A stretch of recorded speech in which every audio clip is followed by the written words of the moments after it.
என்னங்க இது? நம்ம ரவி வாழ்க்கையில் ஏங்க இவ்வளோ பெரிய பிரச்சனை? பாவங்க ஸ்ருதி, அவங்க எவ்வளோ நல்லவங்க அப்படின்னு மீனா இங்கே முத்துக்கிட்ட கவலைப்பட, முத்துவும் நானும் அதை தான் யோசிக்கிறேன்.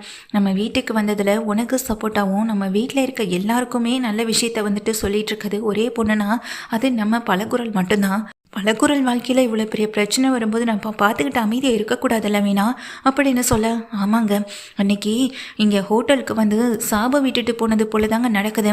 அந்த ரோஹிணி சாபம் விட்டது நடந்துடக்கூடாதுங்க. இங்கே ரவி கூட ஸ்ருதி சந்தோஷமாக வாழணுங்க அப்படின்னு சொல்ல, நம்ம பலகுரலை பொறுத்த வரைக்கும் ரவி மேலே எந்த சந்தேகமும் இல்லை. தான் சொன்னதை ரவி கேட்கலன்ற கோவம் தான் இங்கே பலகுரலுக்கு அதிகமாகவே இருக்குன்னு சொல்ல, ஆமான்னு மீனாவும் சொல்கிறாங்க.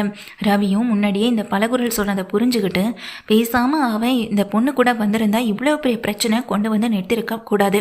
ஆனால் இந்த நீத்து கல்யாணம் ஆயிருக்குன்னு தெரிஞ்சும் இவ்வளோ பெரிய விஷயத்த சொல்லிட்டு போகிறான்னா அதுக்கு பின்னாடி ஏதோ இருக்கணும் மீனா அப்படின்னு சொல்கிறாங்க. இங்கே முத்துவும் இப்போ என்ன தாங்க பண்ணுறது? இப்போ நம்ம ஸ்ருதியையும் ரவியையும் சேர்த்து வைக்க என்ன தாங்க பண்ண முடியும்?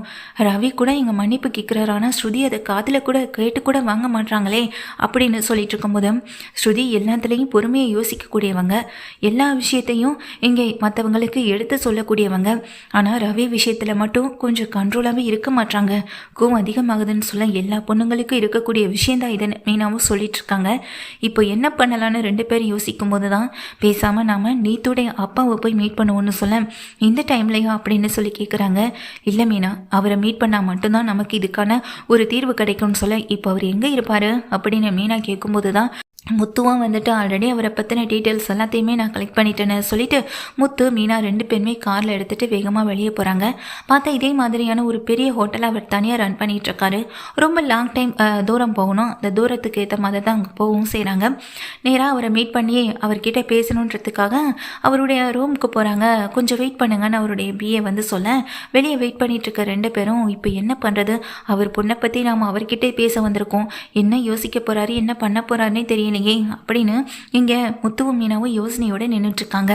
உள்ள அவரும் சரி வர சொல்லுங்கன்னு சொல்லி கூப்பிடும்போது முத்து மீனா ரெண்டு பேருமே உள்ளே போக, வாங்க உங்களுக்கு என்ன வேணும், உங்களுக்கு ஏதாவது ஃபங்க்ஷனுக்கு ஏதாவது ஆர்டர் ஏதாவது கொடுக்க வேண்டியது இருக்கா, எதுவாக இருந்தாலும் தாராளமாக கொடுங்க அப்படின்னு சொல்ல, இல்லை சார் நாங்கள் அது விஷயமா பேச வரல, உங்ககிட்ட ஒரு முக்கியமான விஷயத்தை பற்றி பேசிட்டு போகலான்னு வந்தோன்னு சொல்ல, என்ன விஷயம் அப்படின்னு அவர் கேட்குறாரு. அதுக்கு முத்துவும் மீனாவும், சார் உங்கள் பொண்ணு நீத்து, ஆமாம் அவள் என்னுடைய ஹோட்டலில் இப்போ சரியாக பொறுப்பாக நடத்திட்டு இருக்காளே, நிறைய காம்படிஷனில் கூட ஏதோ வின் பண்ணிட்டு கூட வந்தாங்க, இப்போ நிறைய டிஷ்ஷஸ் எல்லாமே அங்கே அறிமுகப்படுத்தியிருக்காங்க அப்படின்னு சொல்லும்போது, சார் அது எல்லாமே தெரியும், அந்த ஹோட்டலில் வேலை பார்க்குற ரவி என்னோட தம்பி தான் அப்படின்னு சொல்ல, ஓ ரவியோடைய பிரதரா நீங்கள்? அவர் ஆரம்பத்தில் எங்கள் ஸ்டேஜில் ரொம்ப கஷ்டப்படுற ஸ்டேஜில் இருந்தப்போ அவருக்கு நான் வேலை கொடுக்கணும்னு கொடுத்தேன், ஆனால் ரொம்ப மனப்பூர்வமாக திருப்தியாக பண்ணக்கூடிய ஒரே ஆளுனா ரவி மட்டும்தான் அப்படின்னு முத்துவும் மீனாவும் பேச வரதை கூட காதலை வாங்காமல் அவர் விருப்பத்துக்கு ஏதேதோ பேசிக்கிட்டு இருக்கவும் செய்கிறாரு. இதையெல்லாம் பார்த்துட்ருக்க முத்துவும் மீனாவும், சார் நாங்கள் அது விஷயமா பேச வரல, ரவிக்கு மேரேஜ் ஆகிடுச்சு, ஸ்ருதின்னு ஒரு ஒய்ஃபும் இருக்காங்க, ஆனால் இந்த சுச்சுவேஷனில் உங்கள் பொண்ணு நீத்து ரவியை தான் கல்யாணம் பண்ணுவேன், ரவி தான் எனக்கு எல்லாமே, ரவியை நான் லவ் பண்ணுறேன்னு இங்கே ரவி ஸ்ருதி முன்னாடி இங்கே பேசியிருக்கேன். ரொம்ப கோவத்தில் ரெண்டு பேருமே பிரிகிற அளவுக்கு போகிறாங்க. சார் இதுக்கு என்னதான் சார் சொல்யூஷனு, உங்கள் பொண்ணையே இப்படி பண்ணுறாங்க அப்படின்னு சொல்லிட்டு இங்கே முத்துவும் கேட்க, அதை கேட்டு அவர் எதுவுமே பேசாமல் இருக்கு. நீங்கள் அமைதியாக இருக்கிறத பார்த்தா உங்களுக்கு இந்த விஷயம் ஏற்கனவே தெரியுமா, ஏன் இந்த விஷயத்தில் நீங்கள் இவ்வளோ அமைதியாக இருக்கீங்க, நீங்கள் கேட்ட எந்த ரியாக்ஷனுமே தெரியலேன்னு மீனாவும் கேட்குறாங்க. எல்லாம் தெரியுமா அப்படின்னு சொல்லிட்டு அந்த இடத்த விட்டு கிளம்பி நிற்க, முத்துவும் மீனாவுமே அதிர்ச்சியோடு அந்த சேரை விட்டு கிளம்பி நிற்கிறாங்க. என்ன சொல்கிறீங்க, உங்கள் பொண்ணு அங்கே ரவியை லவ் பண்ணுற விஷயம் உங்களுக்கு தெரியுமான்னு சொல்லி கேட்க, ஒரு நிமிஷம் தம்பி அப்படின்னு சொல்லிட்டு தன்னுடைய ட்ராவலருக்கு ஒரு ஃபோட்டோ எடுக்கிறாங்க. அதை எடுத்து இங்கே அவங்கக்கிட்ட காட்டவும் செய்கிறாங்க. அதை பார்த்ததுமே முத்துவுக்கும் மீனாவுக்கும் ரொம்ப பெரிய அதிர்ச்சியாக இருக்குது. என்ன சார் உங்கள் பொண்ணுக்கு? ஆமாம், சில மாதங்களுக்கு முன்னாடி தான் என்கேஜ்மெண்ட் முடிஞ்சிருக்கு, இன்னும் ஒரு சில மாதங்களில் இவளுக்கு மேரேஜும் ஆக போகுது, என்கேஜ்மெண்ட் அப்போ எடுத்த ஃபோட்டோஸ் தான் இது அப்படின்னு சொல்ல, என்ன சார் சொல்கிறீங்க, எங்களுக்கு எதுவுமே புரியலை, உங்கள் பொண்ணு நீத்துவுக்கு என்கேஜ்மெண்ட் ஆயிடுச்சுன்னு சொல்கிறீங்க, கல்யாணமும் ஆக போகுதுன்னு சொல்கிறீங்க, ஆனால் உங்கள் பொண்ணு இப்போ ரவியை லவ் பண்ணுறேன்னு சொல்லிட்டு வந்து நிற்கிறாங்க, அதுவும் கல்யாணம் ஆனதுக்கு பிறகு அப்படின்னு சொல்லிட்டு இங்கே முத்துவும் மீனாவும் கேட்க, அவர் எதுவுமே பேசாமல் நிற்க, சார் சொல்லுங்கள் சார் அப்படின்னு கோபத்தில் ஒரு அதட்டுறாங்க முத்து. அதுக்கு பிறகு தான் அவர் வாயவே திறக்கவும் செய்கிறாரு. நீங்கள் சொல்கிறது எல்லாமே உண்மைதான், நம்பர் 1 பிஸ்னஸில் நம்பர் 1. இந்த மாதிரியான ஒரு சுச்சுவேஷனை உருவாக்குனதே நான் தான். இப்போ அவள் அது ஆழமாக அவள் மனசில் பதிஞ்சதுனால தன்னுடைய ஹோட்டல் இந்த போட்டிக்கு வந்துட்டு யார் இருக்கக்கூடாதுன்னு நினைக்கிறாள். அப்படியே இருந்தாலும் அதில் நான் தான் ஜெயிக்கணும், நம்ம ஹோட்டல் தான் ஜெயிக்கணுன்ற ஒரு உணர்வு அவளுக்குள்ளே வர ஆரம்பிச்சிடுச்சு. ஆரம்பத்தில் இது சாதாரண விஷயமாக தான் நான் நினச்சேன். ஆனால் அந்த ஹோட்டலில் வேலை பார்க்குற ரவியை தனக்கு சாதகமாக பயன்படுத்திக்கணுன்றதான் அவளுடைய எண்ணம். அதுக்காக தான் அவள் இப்படியெல்லாம் பண்ணிகிட்ருக்கான்னு சொல்ல, என்ன சார் சொல்கிறீங்கன்னு கேட்குறாங்க. ஆமாம், இப்போது எனக்கு என்ன பண்ணுறதுனே தெரியலை. இவள் லவ் பண்ணுற விஷயம் எனக்கு ஆல்ரெடி தெரிஞ்சு அவளை நான் இங்கே கேள்வி கேட்கவும் செஞ்சேன். ஆனால் அவன் எனக்கு ரவி இப்போன்னு இல்லை, எப்போதுமே கூட இருக்கணும், அவன் என் கூட இருந்தால் நான் பிஸ்னஸில் எப்போதுமே ஜெயிச்சிட்டே இருப்பேன், அதுதான் என் நோக்கமும் கூடன்னு சொல்கிறான். இதனால் யார் லைஃப் எப்படி போனாலும் எனக்கு கவலையே கிடையாதுன்னு சொல்லிட்டான். இதுக்கப்புறம் நான் என்ன தம்பி பண்ண முடியும்னு சொல்ல, என்ன சார் இப்படி சொல்கிறீங்க, இவ்வளோ பெரிய தப்பை பண்ணிகிட்ருக்காங்க உங்கள் பொண்ணு, அதை தட்டி கேட்க முடியாமல் இப்போ உங்கள் பொண்ணு சொல்கிறதுக்கெல்லாம் தலையாட்டிட்டு இப்போ தப்புக்கு மேலே தப்பை நீங்களும் சேர்ந்து செஞ்சிட்ருக்கீங்க, இதனால் இன்னொரு பொண்ணோட வாழ்க்கை பாதிக்கப்படுறது உங்களுக்கு தெரியலையா அப்படின்னு சொல்லிட்டு கேட்குறாங்க. அதுக்கு அங்கே நீத்துடைய அப்பாவும் எதுவுமே பேசாமல் வாயடிச்சு போய் நிற்க, இங்கேருந்து கிளம்புறாங்க முத்துவும் மீனாவும் ரொம்ப கோபமாகவே கிளம்புறாங்க. அவங்க அப்பாவையும் கூட்டிகிட்டு, சார் நீங்கள் எனக்காக ஒரு விஷயத்த பண்ணி ஆகணும் அப்படின்னு சொல்லிட்டு அவங்கள கூட்டிகிட்டு நேராக கிளம்பவும் செய்கிறாங்க அந்த நீத்து இருக்க ஹோட்டலுக்கு. நீத்து ஹோட்டலுக்கு வந்துட்டு ஃப்ரெஷ்அப் ஆகிட்டு எல்லாத்தையும் வாஷ் பண்ணிவிட்டு அதுக்கப்புறமா திரும்பவும் அந்த ஹோட்டலுக்கு வரவும் செய்கிறாங்க. இங்கே ரவி என்ன பண்ணுறதுன்னு தெரியாமல் ஒரு பக்கம் இருக்க, ரவி ஸ்ருதி 2 பேருமே அதே ஹோட்டலுக்கு திரும்ப வரவழைக்கிறாங்க. முத்து மீனா 2 பேரும் உள்ளே வந்து தன்னுடைய அப்பாவை பார்த்ததும், வாங்க டேடி அப்படின்னு சொல்ல, உன்னை என் மகன்னு சொல்லிக்கவே அசிங்கமாக இருக்கு, உங்ககிட்ட ஒரு பொறுப்பை எதுக்காக ஒப்படைச்சுன்னு நினைக்கும் போது அதை விட இன்னும் பெரிய அசிங்கமாக இருக்கு, உன்னை என் பொண்ணுன்னு சொல்லிக்கிறதுக்கு கேவலமாக இருக்குன்னு அங்கே நீத்தோடைய அப்பா நீத்தோவை பார்த்து சொல்ல, டேடி அப்படின்னு அதிர்ச்சியோட எங்கள் அப்பாவை பார்க்குறாங்க.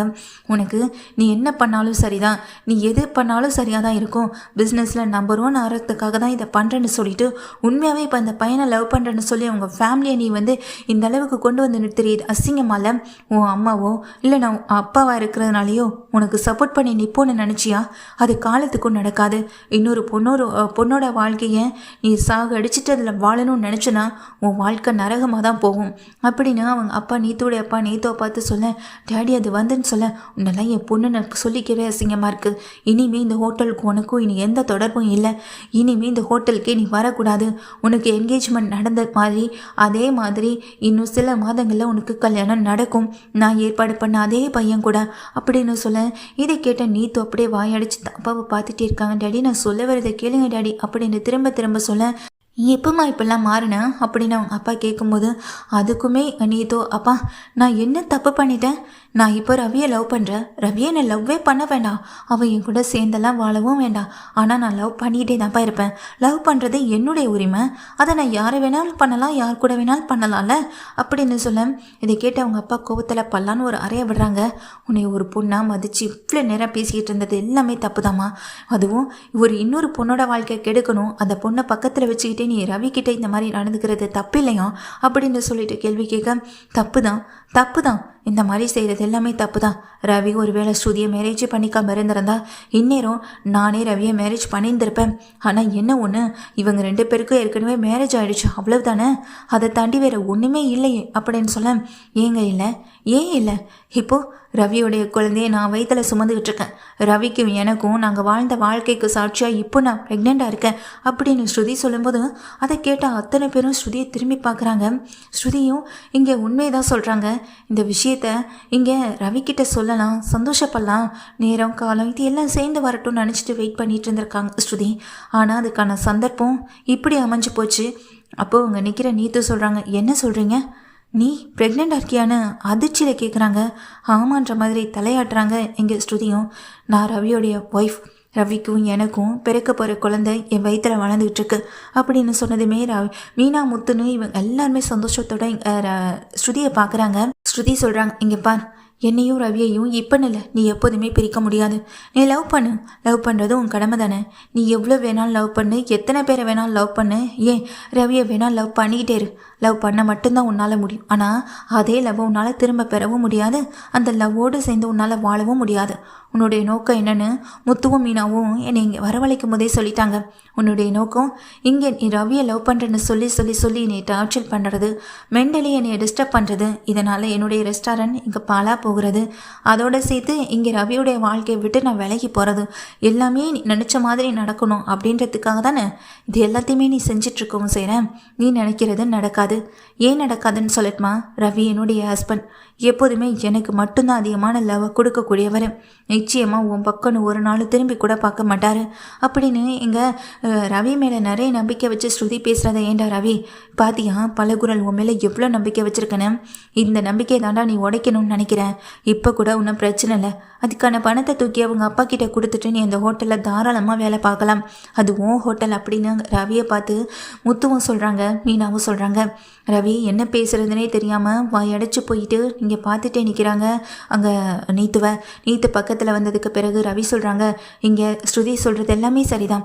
என்னால் உனக்குன்னு எந்த அன்பு பாசம் அக்கறைன்னு எதுவுமே கிடைக்காது. முழுக்க முழுக்க அது என் மனைவிக்கும் என் குழந்தைக்கும் மட்டுமே தான் போய் சேரும். நீ லவ் பண்ணிகிட்டே மட்டும்தான் இருக்க முடியும். இதனால் உன் வாழ்க்கை நரகமாக மட்டும்தான் அமையுமே தவிர சந்தோஷமாக அமையாது.